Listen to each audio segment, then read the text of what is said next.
Magandang umaga po sa lahat. May barya na naman tayong pag-uusapan po. Ito po ay World Coins. Ayan. Pera po ng Malaysia. Ayan. Year 1991 po. Magandang umaga po sa lahat ng ating mga kolektor kung saan kayong dako ng mundo po. Ayan, maraming salamat po. Tayo nagbabalik dito sa ating YouTube channel. Samuel Soriano TV29 para mag-discuss ulit ng another coins. Ayan, ang ating pag-usapan, World Coins po.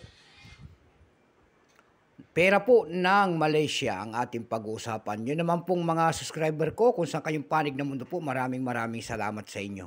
Yun naman po hindi pa po nakapag-subscribe dito sa aking YouTube channel, anyayaan ko sana kayo. At malaking tulong na po o bagay ang inyong gagawin tulad ng pagpindot ng ating subscribe button, like and share. Ayan ang ating pag-uusapang barya. Ayan, baka mayroon po kayong mga ganyan mga barya. Bultuhan po ang ating bili sa mga ganitong mga world coins. Pera lamang po kung ito ay silver po at saka gold coin at iba ang presyo. Ayan.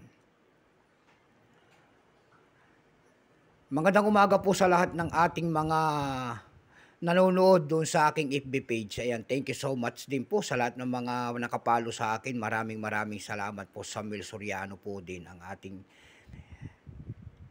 Ayan, isi-selling natin kung magkano ang kanyang presyo. Ayan, bago natin simulan ng ating talakayan. Ayan. Kilalanin mo muna natin siya. Issue po, Malaysia po. Period, Federal Elective Constitutional, 1963 up to date po, type standard circulation coins. Years 1989 hanggang 2011, value nito 20 cent. Malaysia currency, ringgit. 1967 up to date po. Excuse me po.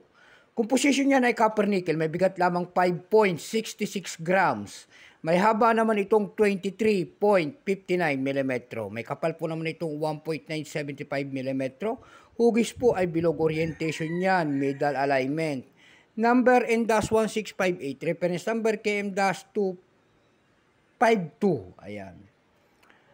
Malaysia National Bank. Ayan, Nagara. Ito pong year 1991, ito po ay 17%.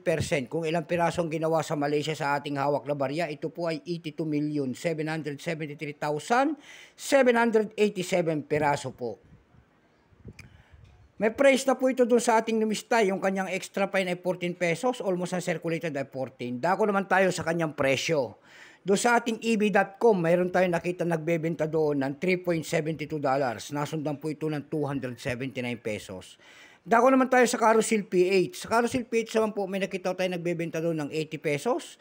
Nasundan po ito ng 60 pesos. Yung pinakamalit po ay nagkakahalaga po ng 50 pesos. Ayan lamang po ang ating may babahaging kanyang presyo. Sagad na. Keep safe po sa lahat. In God bless.